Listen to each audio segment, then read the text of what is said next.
Hey everybody, we're back for another week of picks. We've got week 5 upon us. We've already seen the New England Patriots come back to the world of domination after smashing the Dolphins last week like I told you they would. They smashed the Colts pretty good. Score was not really indicative of the game. I thought the Colts did an excellent job in the second half, but they didn't have anybody who could catch the ball. If their name wasn't Eric Ebron or Ryan Grant and they were a receiver, they dropped everything. I thought Nyheim Hines had a great game. It looks like he's probably going to be their top option moving forward because he looks like the only guy who can really get her done. But the Patriots won, covered, did all the things they were supposed to do. Were easily the most popular survivor pick this week. I had them in a couple of mine, so that they were the right pick. What we're going to do now, we're going to go week by week. Or game by game, sorry, for this week, and I'll let you know. I discovered I'd taken an inordinately large number of visitors this week, which scares me a bit, but I can't argue with my numbers. So, first one we're going to look at is the Steelers hosting the Falcons. The Steelers are 3-point favorites. I really struggled with this. I went back and forth. It's certainly not going to make my card. I ended up going with the Steelers because they're a home favorite. That isn't a big one. Ben Roethlisberger at home is a much better quarterback than Ben Roethlisberger on the road. Really haven't liked James Conner, but I just think that everybody's going to have a lot more opportunity with going against Falcons defense. It's just bad and beat up. Like, they're not bad when they're healthy, but they're really, really, really beat up. Just one guy after another goes down. So I'm laying the 3. I'm taking the Steelers, but it's certainly not going to make my card. Next, we have the Broncos visiting the Jets. This opened as a Jets -1 and currently sits as a Broncos -1. So if it's for a pool and you can get Broncos +1, absolutely take it. I'm still laying the one with the Broncos just because I think they're the better team. I think the Jets are struggling. I think their offense doesn't have a ton of weapons, and I think that's been showing. That said, I mean, I don't love the Broncos offense. Obviously, it's not very good, but I think it can do enough to win this game, and it really only needs to win by 2 to cover this bet. So, again, won't make my card, but I'm taking the Broncos.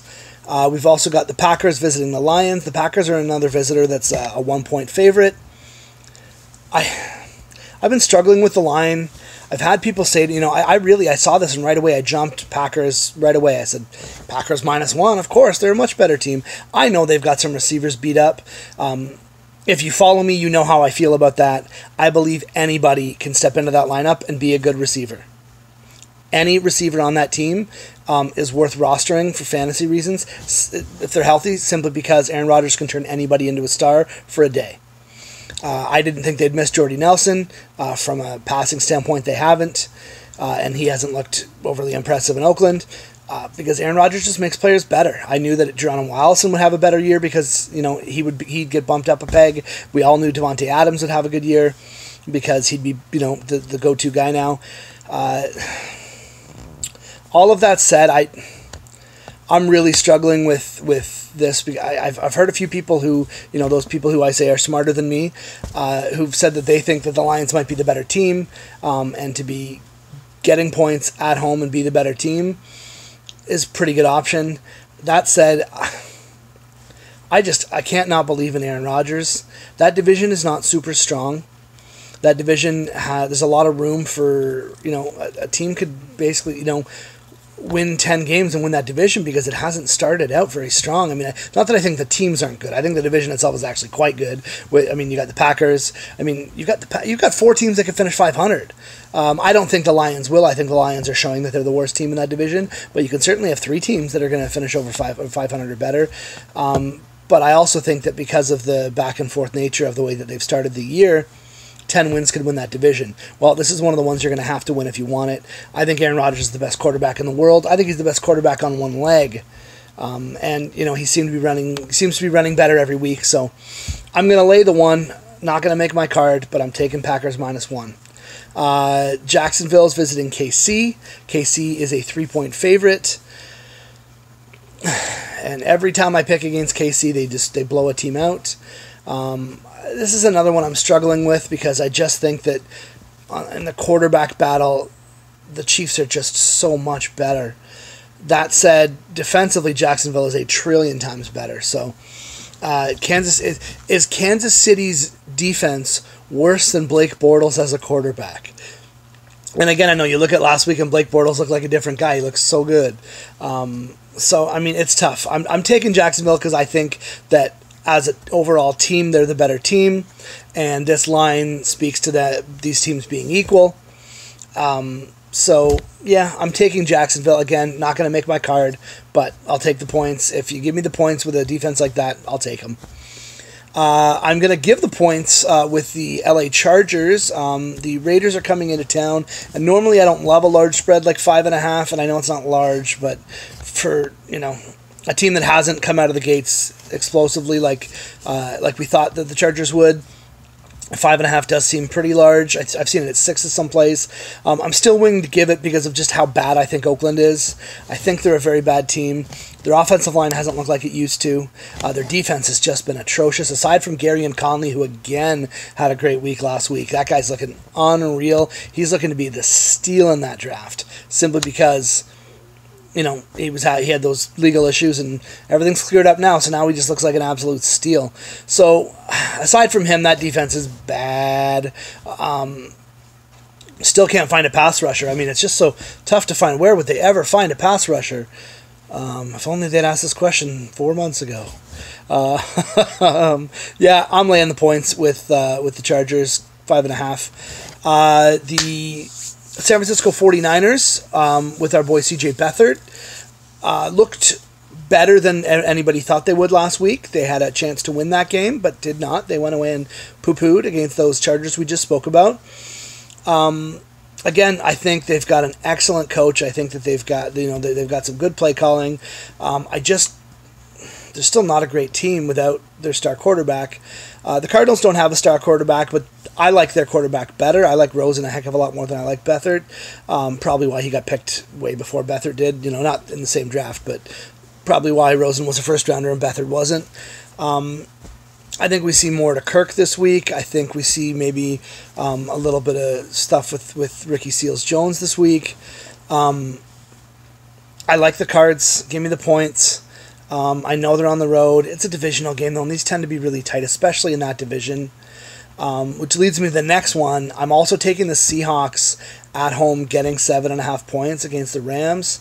You're going to give the Seahawks, who have a great home field advantage, regardless of how you feel about the team. They still have a great home field advantage. You're going to give them 7.5 points, more than a touchdown. I know the Rams are really good. I think it's possible the Rams could be the best team in football.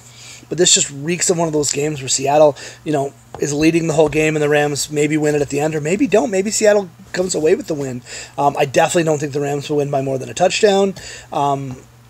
These guys have played each other. Remember when the Seahawks were superstars and the Rams were crap? The Rams used to beat them like at least once a year. I think they had ties 2 years in a row or something like that. Like, it's nuts. That's when the Rams used to do all the crazy stuff off the kickoff. Obviously not designed by Jeff Fisher because he's has no creativity whatsoever. But yeah, it's too many points for a home team that has way too big of a home field advantage. Next one we are going to is Dallas is at Houston for a road game that really isn't too much of a road game, you can say. I mean, with the popularity of the Cowboys, half that stadium is going to be Cowboys fans, so I'm not going to call it much of a road game. Dallas is getting 3.5 points, and I'm taking that all day. For a game that isn't really a road game, you're getting 3.5 points, you take that and run. Houston has not looked great. I know they won last week. I told you they were going to win last week. I bet on it. But they still haven't looked great. So I can't do it. I can't. I mean, they should have lost. I mean, they should have tied that game. I mean, Indy should have kicked that ball away. But, yeah, they couldn't hold on to a lead. They didn't look great. I didn't love it. Lastly, you've got the Monday Nighter. The Redskins are getting 6 points going into New Orleans. I like that one as well. The Redskins have been a tougher team than we give them credit for. I think the Redskins might be close to as good as the Saints. I know Ingram's back, but I think it's going to take a week or two to really get them into that. That didn't stop me from inserting him into all of the fantasy lineups that I have him in.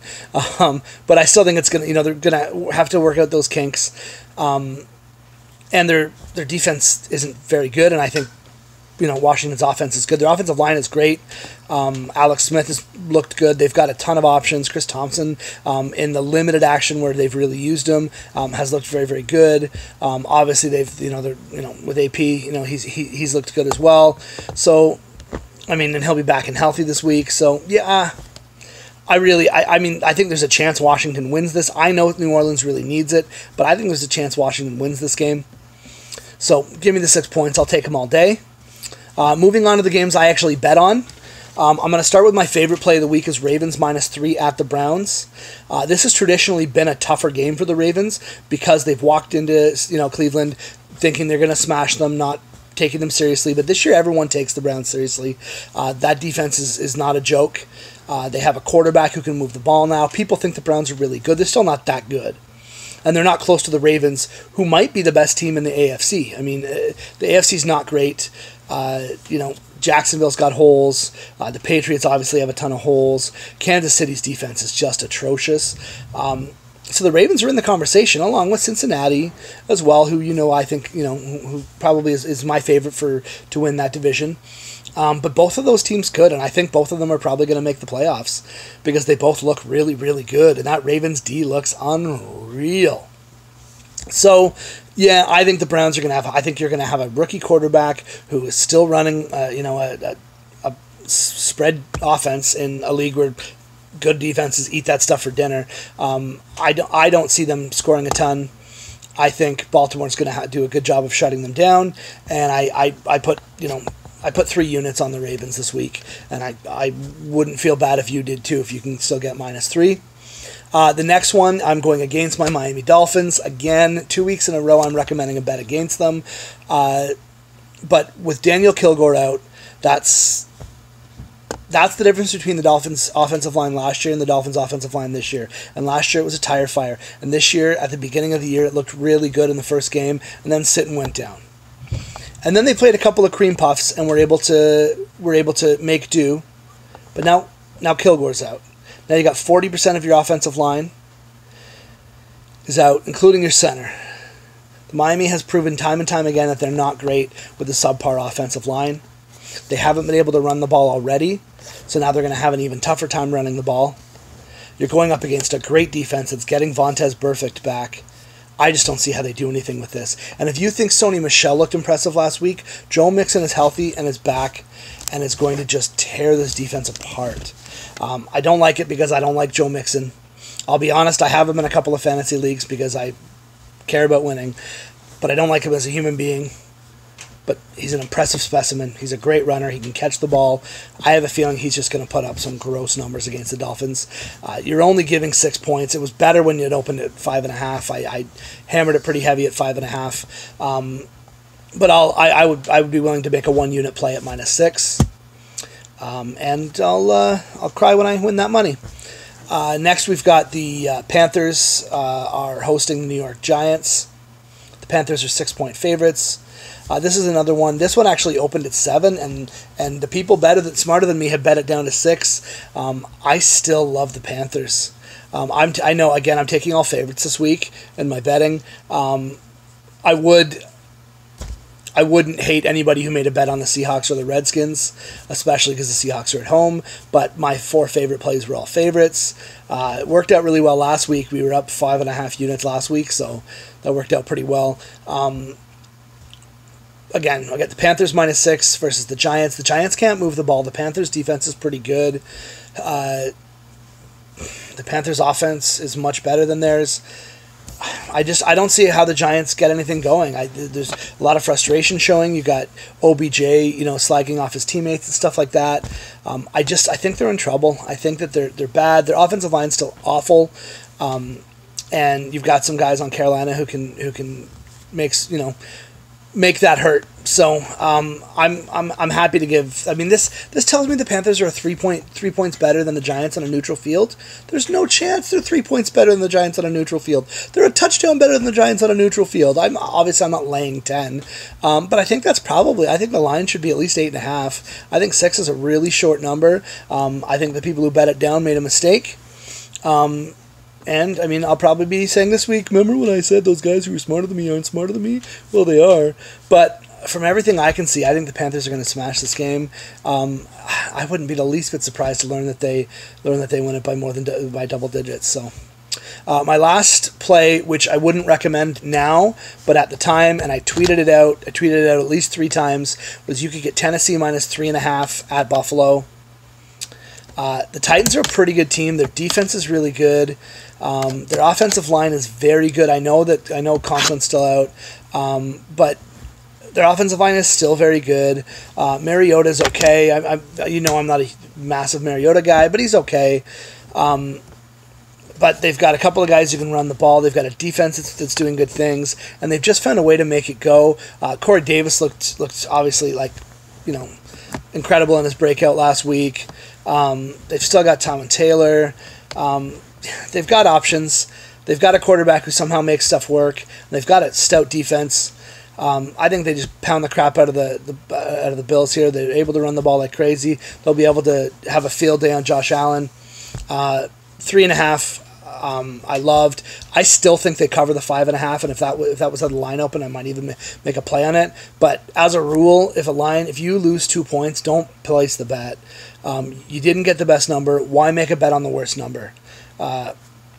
If Tennessee ends up winning by 5, you'll just end up shooting yourself, just being so angry with yourself that you essentially bet the worst number and got burned because of it. So. Those are my plays for the week. For Survivor, like I said, I had a few on New England. My favorite play this week is Carolina because I think they're just going to smash the Giants. I also think that they've got a smaller amount of equity than other teams because everybody loves New England. I've even seen some people taking the Rams, which is just insane. It's a divisional game, and you're on the road. So I think it's insane. So don't do it. Don't do it at all. Don't take the Rams. I can see the Seahawks winning this game because it's not an important game to the Rams. I know it's divisional, but divisional games are always tighter and they're always on the road, so don't take them. So again, I'm on Carolina. I also have a couple where I'm on Cincy. I know I'm picking against my team, but I also know my team better than you do. And I don't think there's any chance the Dolphins can win this game. And New England was the third option, but you can't take that now. So anyways, guys, as always, bet within your means. Don't make silly choices like picking the Los Angeles Rams in a Survivor pool. But most importantly, bet with money you can afford to bet. Don't be a silly guy. And don't bet Proline because it's terrible. Don't do it. I know you have your excuses. Well, it's so cheap I can do $2. You can do that on the offshores. All the offshores let you do 25-cent bets if you want. So don't act like a clown. Don't go to the convenience store and buy yourself a Proline and let yourself get ripped off. Don't do it. Bet smart. Take care.